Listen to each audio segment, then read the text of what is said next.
Inquiétude au Mali une semaine après la disparition du militant Ousmane Makadi. On va toujours rester au Mali et parler de ces groupes armés qui suspendent leur participation aux instances de suivi de l'accord d'Alger. Et puis Togo, bilan de l'opposition en 2022. On va également rester au Togo et parler de la bonne gouvernance, le leadership féminin en Afrique, des lauréats pour Dr Sandra Blamba Johnson. Nos invités sont en place. Pasteur Edo Komi, président du mouvement Martin Luther King, et son ami Credo Tété, journaliste et directeur de publication de Le Médium. On va les saluer. Pasteur, vous allez bien, en pleine forme? Oui, bonjour, en pleine forme. Nous sommes à la fin de l'année, donc il faut rendre grâce à Dieu. Et donc je profite de ce plateau pour dire aux uns et aux autres que l'année est presque à la fin. Donc un bilan mérite d'être fait pour voir comment on a mené notre vie pendant cette année 2022, nous mettre en cause, nous préparer pour l'année 2023. Donc c'est pour dire que c'est justement dans cette dynamique de bilan que le mouvement Martin Luther King, demain à la fois Togo 2000, va organiser une assemblée générale statutaire et élective pour nous pencher vers l'année 2023. Votre ami Credo Titi sera sans doute là. On va le saluer. Bonjour Credo, vous allez bien? Bonjour, bonsoir Michel. Et je voudrais également saluer et rendre grâce pour la vie de mon cher aîné, le pasteur Edo Komi, et lui dire joyeux Noël. Joyeux Noël à tous ceux qui nous suivent et très bonne et heureuse année. Et sainte année 2023 à tous ceux qui nous retrouveront, si Dieu le veut, l'année prochaine sur ce même plateau. La première direction, c'est le second pays de pasteur Edo Komi, le Mali, le coordonnateur de deux organisations de la société civile, Mali Dambé en marche et la CERCI, c'est-à-dire Alliance pour le développement et le renforcement de la cohabitation. D'ici et d'ailleurs, Ousmane Makadi a disparu depuis le jeudi 15 décembre à la tête de deux organisations qui travaillent conjointement pour dénoncer notamment les difficultés économiques quotidiennes d'un Malien. Ousmane Makadi préparait justement un événement sur ce thème lorsqu'il a disparu le 15 décembre dernier. Pasteur Edo Komi, vous avez des informations précises venant de Bamako? Oui, nous avons quelques informations, mais pas sur sa position. Où est-ce qu'il est actuellement, je ne saurais le dire. Mais en tant que membre de la société civile, je ne peux que m'inquiéter quand un compatriote, un des nôtres, disparaît de cette manière, puisque on ne peut pas l'accepter maintenant. Il reste à savoir, puisque jusque-là, sa position n'est pas totalement connue depuis le 15 décembre dernier. Vous savez, bon, c'est quelqu'un quand même qui est à la tête de deux organisations de la société civile, et donc qui dénonce de temps en temps les difficultés économiques des Maliens, mais au même moment, il faut reconnaître que la crise est généralisée et que les difficultés économiques qui sont un peu partout, sont au Togo, en Afrique, dans le monde et un peu partout. Bon, donc nous aussi, on essaie de dénoncer. Au Togo et donc un peu partout. Donc je crois que c'est cette situation qui est un peu confuse jusqu'au jour aujourd'hui, où les collègues de la part de Bamako, de Mali, ne nous ont pas situés sur sa position actuelle, mais c'est inquiétant. Et il va falloir quand même que les autorités maliennes puissent nous situer sur le sujet, parce que tout blackout, tout silence sur cette situation quand même ne ferait pas du bien aux autorités maliennes. Donc c'est vrai, en écoutant certains de ses collègues, c'est dire que ils ne sont pas là pour déstabiliser le pays. Donc, ils ne font qu'alerter sur une situation donnée en tant que des membres de la société civile. Et je pense que c'est l'un des objectifs, c'est l'une des missions des membres de la société civile. Et je crois que c'est ce qu'ils sont en train de faire. Bon, maintenant, où est-il exactement? Qu'est-ce qui a concouru à son, on ne peut pas dire à son arrestation, puisqu'on sait qu'il a été arrêté, mais à sa disparition? Personne ne saurait le dire. Et ce flou-là, il est du devoir régalien des autorités maliennes de pouvoir rapidement nous donner les causes de sa disparition. Et si il arrivait que il a été arrêté, on ne le dit pas pour le moment. Donc on nous dise les motifs qui ont conduit à son arrestation. Et comme je le dis souvent, c'est un des nôtres, puisqu'il est membre de la société civile. Je ne peux souhaiter que le plus tôt serait le mieux, qu'on puisse avoir de ces nouvelles. Alors, Credo Tété, ce qui est inquiétant, c'est la deuxième personnalité du pays qui a été arrêtée. On se souvient, on avait déjà fait une émission sur une qui a été arrêtée et finalement on l'a retrouvée. Alors, vous avez des informations sur Ousmane Makandi. Est-ce que vous le connaissez?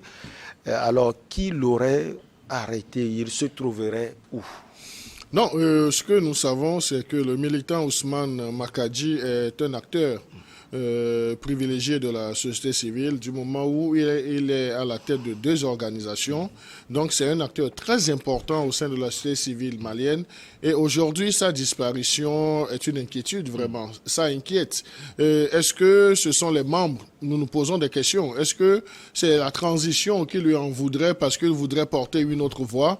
Ou bien est-ce qu'il avait des soucis avec d'autres acteurs? Parce que ce qu'on nous a dit, c'est qu'il était sorti pour faire des courses. Et depuis sa sortie aux environs en début de soirée, donc le monsieur, on ne l'a plus retrouvé. Donc c'est là où il faudrait, disons, demander à ce que les autorités de la transition malienne puissent s'investir afin qu'on puisse avoir une information réelle sur sa disparition. Est-ce qu'il a été pris? Est-ce qu'il a été abattu? Est-ce qu'il a été arrêté? Donc il va falloir. Donc c'est la première des responsabilités incombe aux autorités de la transition qui ont l'impérieux devoir de nous situer sur la disparition de Ousmane Makadi. Il faut le dire, si on va 2 semaines en arrière, donc il y avait un autre militant, je crois que ça a fait l'objet d'un débat dans Regard Croisé, qui a été aussi, disons, inquiété, mais qui par après aurait été,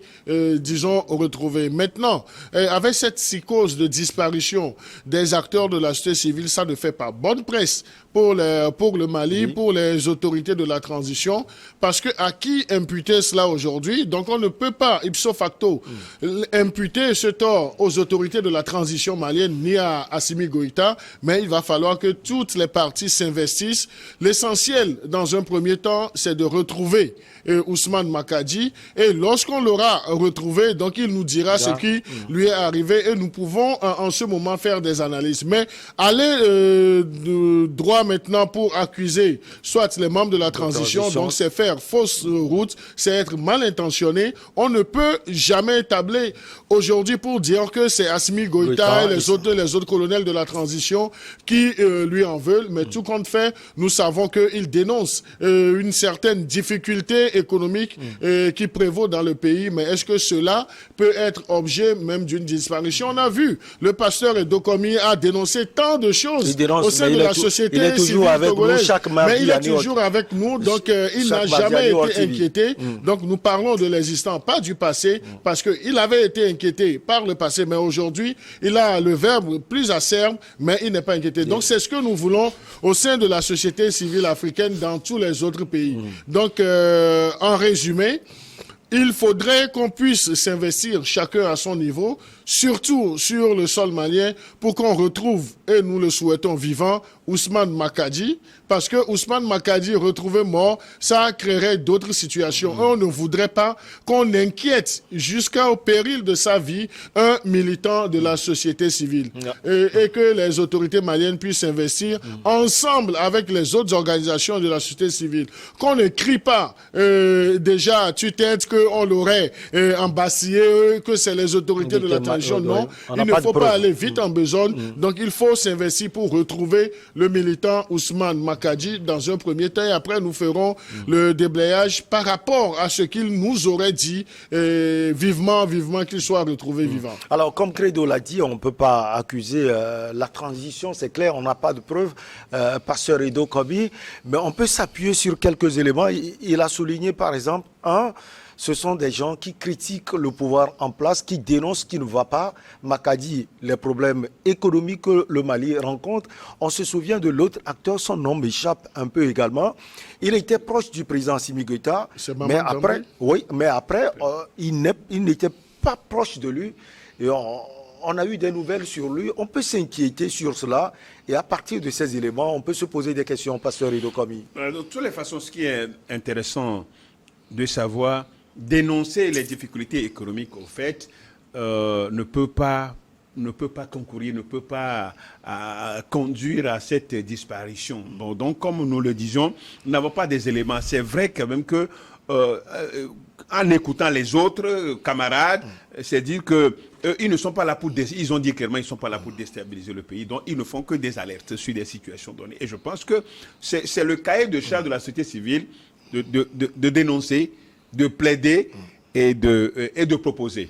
Hein? Donc on dénonce, on plaide, on dénonce et puis on propose. Ça c'est tout ce dont nous avons comme pouvoir d'action. Hein? C'est tout ce que nous avons comme pouvoir d'action.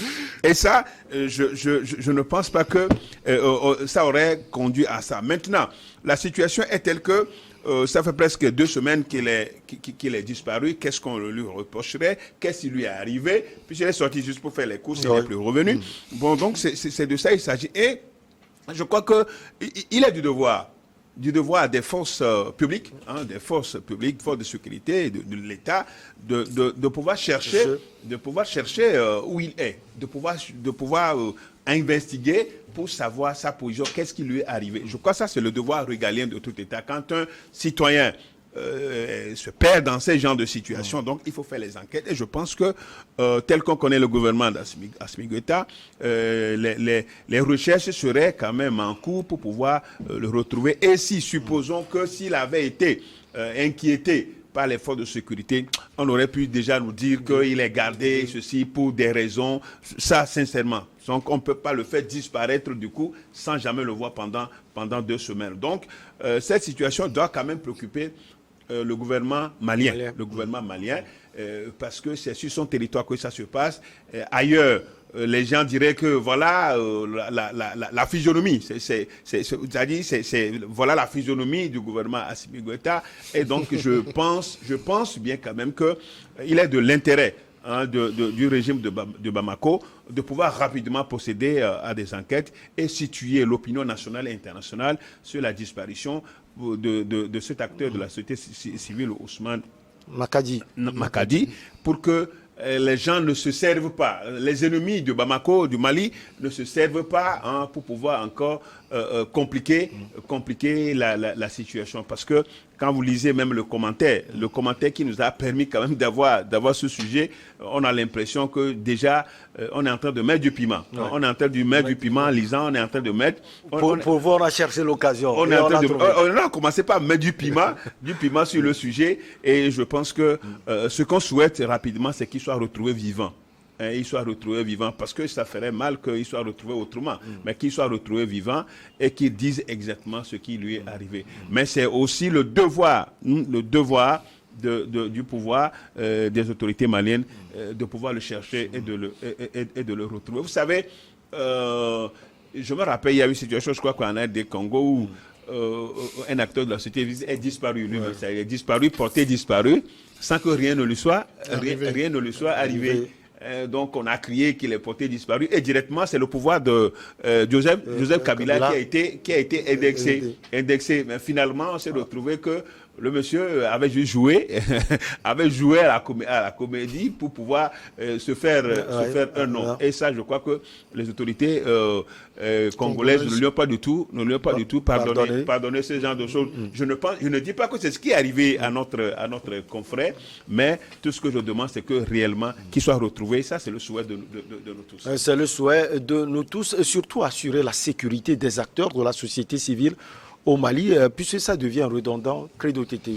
Oui, non, je crois que le sujet, c'est d'arriver à assurer la sécurité de tous les Maliens et des premiers responsables, aussi bien politiques de l'opposition comme de la société civile. Donc ça, c'est également, disons, un travail que doivent faire les autorités maliennes actuelles et essayer de faire en sorte que ces actes ou bien ces signes d'inquiétude puissent cesser.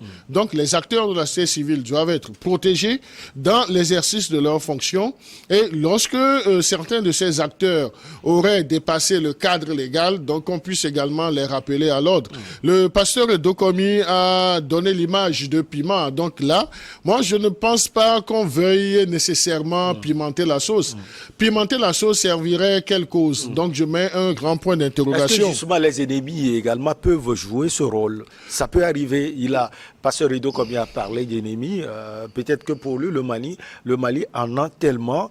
On peut passer également par ses ennemis pour nuire à la transition malienne. Non, mais c'est-à-dire, je ne suis pas dans l'idée, dans la tête, dans la réflexion de mon cher aîné, le pasteur Dokomi, mais je ne pense pas qu'il veuille également insinuer quelque chose qui proviendrait d'un pays européen ou bien pour dire ceux qui ne sont pas en odeur de sainteté, en symbiose avec les autorités de la transition malienne. Donc moi, je voudrais qu'on ait un peu de recul, qu'on n'aille pas sur ce terrain.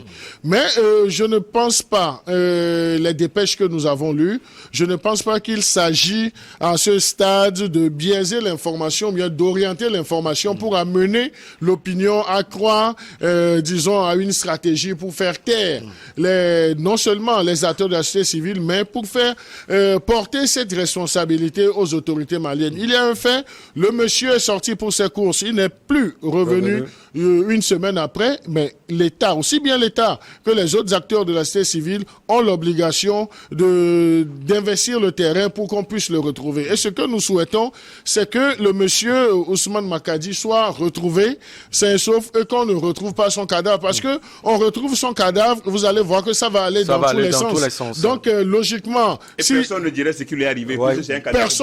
Personne ne peut plus parler. Donc, on ne peut plus, disons, situer les responsabilités, mais ça va aller vite en besogne, et la plupart des flèches seront lancées aux autorités de la transition, mais tout en oubliant le bénéfice du doute qu'on doit accorder à chaque partie. Donc, il n'est pas question aujourd'hui, dans le traitement de l'information concernant la disparition, à mon humble avis, de piment qu'on aurait mis dans la sauce. Je ne sais même pas quel angle voudrait utiliser le pasteur Dokomi, parce que c'est que c'est un pro Assimi Goïta, c'est un pro.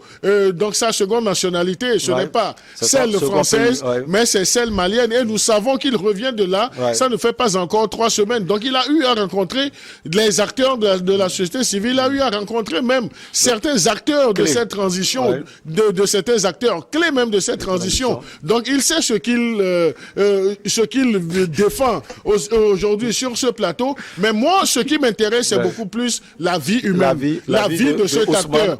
Donc si c'est en appréhendant, en saisissant la vie, qu'il voudrait parler de piment pour dire par rapport au traitement de l'information, parce que je l'ai vu, avant même qu'on aille sur ce plateau, il lisait une dépêche de RFI. Donc, qui dit RFI dirait la France. Donc je ne sais pas qui s'il veut aller sur ce terrain, parce que je sais que lorsque on parle de la France, il a une certaine allergie. Pasteur, en 30 secondes, s'il vous plaît, on marque la pause avant de venir. Je crois que la vie humaine est sacrée. Des personnes portées disparues, on en a toujours. Il y a des avis de disparition. Pasteur, vous le permettez, on va marquer une petite pause. On revient, comme la suite également, c'est le Mali. On sera dans votre pays. Ne vous inquiétez pas.